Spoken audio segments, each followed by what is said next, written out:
सल्लल्लाहु अला मुहम्मद सल्लल्लाहु अलैहि वसल्लम।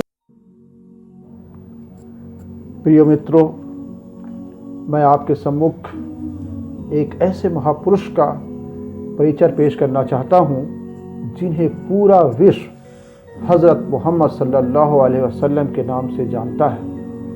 हज़रत मोहम्मद सल्लल्लाहु अलैहि वसल्लम आज से लगभग 1450 वर्ष पूर्व अरब देश के मक्का शहर में पैदा हुए। रोम और ईरान दो महाशक्ति के बीच अरब देश सभ्यता एवं संस्कृति की दृष्टिकोण से बिल्कुल निम्न स्तर पे था। वहाँ के लोगों में अंधविश्वास कूट कूट कर भरा हुआ था। उनके स्वभाव में अज्ञानता और बर्बरता पूरी तरह छाई हुई थी। पवित्र और अपवित्र, वैध और अवैध, शिष्ट और अशिष्ट की परख से वह बिल्कुल अनजान थे। राह चलते मुसाफिर को लूट लेते और अपना गुलाम बना लेते।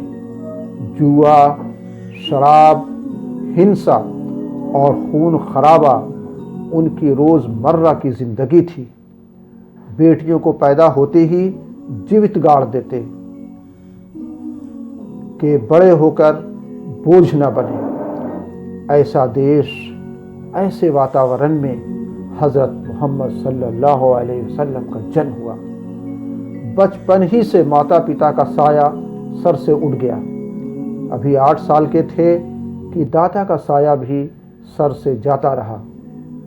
बचपन से ही उनका स्वभाव, उनका आचरण दूसरे बच्चों से भिन्न था। उनकी सच्चाई और ईमानदारी के कारण पूरा कबीला उन्हें अमीन अर्थात अमानतदार कहता। उनकी बोली में कटुता और कठोरता की जगह मिठास और कोमलता होती। किसी से दुर्व्यवहार नहीं करते। हृदय ऐसा कोमल कि किसी का दुख देखा नहीं जाता।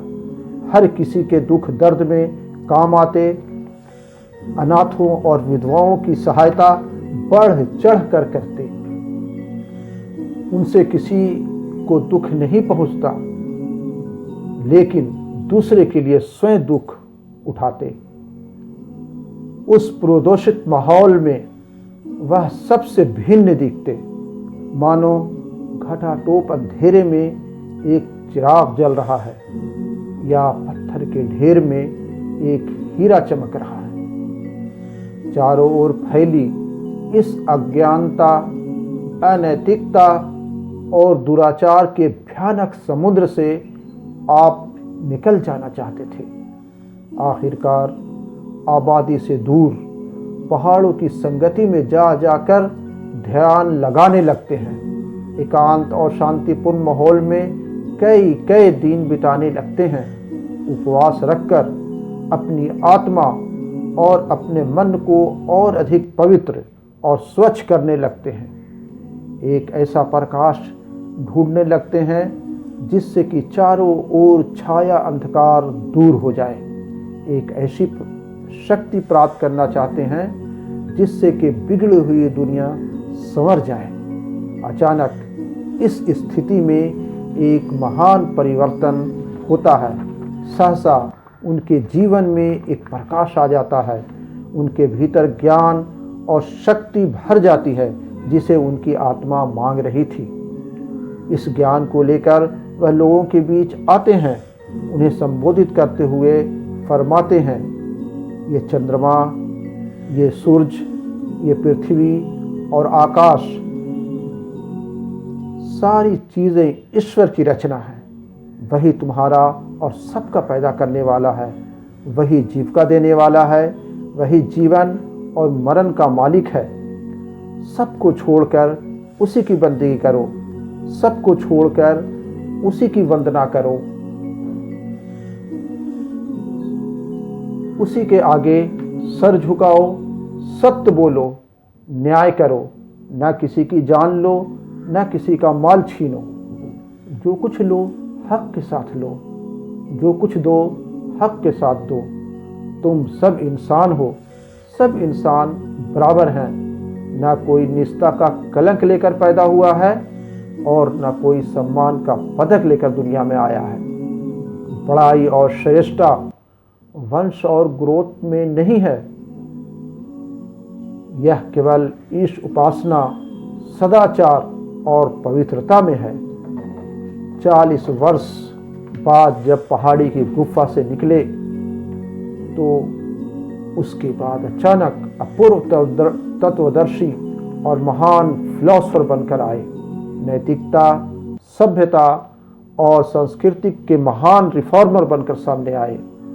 एक महान राजनीतिज्ञ, कानून विशेषज्ञ, उच्च कोटि के जज, बेमिसाल सिपाहसालार बनकर प्रकट हुए। फिर इतना व्यस्त रहने के बावजूद रातों को घंटों ईश्वर की इबादत करते, एक विशाल देश का शासक होते हुए फकीरी का जीवन यापन करते, चटाई पर सोते, मोटा झोटा पहनते, गरीब जैसा आहार ग्रहण करते, बल्कि कभी कभी भूखे ही सो जाते। 40 वर्ष की आयु से 63 वर्ष की आयु तक, यानी सिर्फ 23 वर्षों में अपने स्वभाव, अपनी नेकी और शराफत से अपने अनगिनत शत्रुओं को मित्र बनाया, अपने विरोधियों को अनुकूल बनाया। बड़ी बड़ी शक्तियां उनके मुकाबले में उठी और पराजित होकर उनके कदमों में आ रही, लेकिन जब विजय पाई तो किसी से बदला नहीं लिया। जिसने उन पर पत्थर बरसाए और देश से निकाला, विजय प्राप्त करने के बाद उन्हें क्षमा कर दिया। इस बड़ी कामयाबी और चमत्कारों के बाद उन्होंने ये नहीं कहा कि यह मेरा चमत्कार है, हमेशा यही कहा कि मैं एक इंसान हूँ, तुम ही जैसा इंसान। मेरे पास अपना कुछ भी नहीं है, सब कुछ ईश्वर का है और ईश्वर की ओर से है। यह पवित्र कुरान मेरा वचन, मेरा कलाम नहीं है, न मेरे दिमाग की योग्यता का फल है। इसका शब्द शब्द ईश्वर की ओर से मेरे पास आया है। ये काज जो मैंने किए, ये कानून जो मैंने बनाए, ये सिद्धांत जो मैंने तुम्हें सिखाए, उसमें से कोई चीज़ मैंने स्वयं नहीं गढ़ी।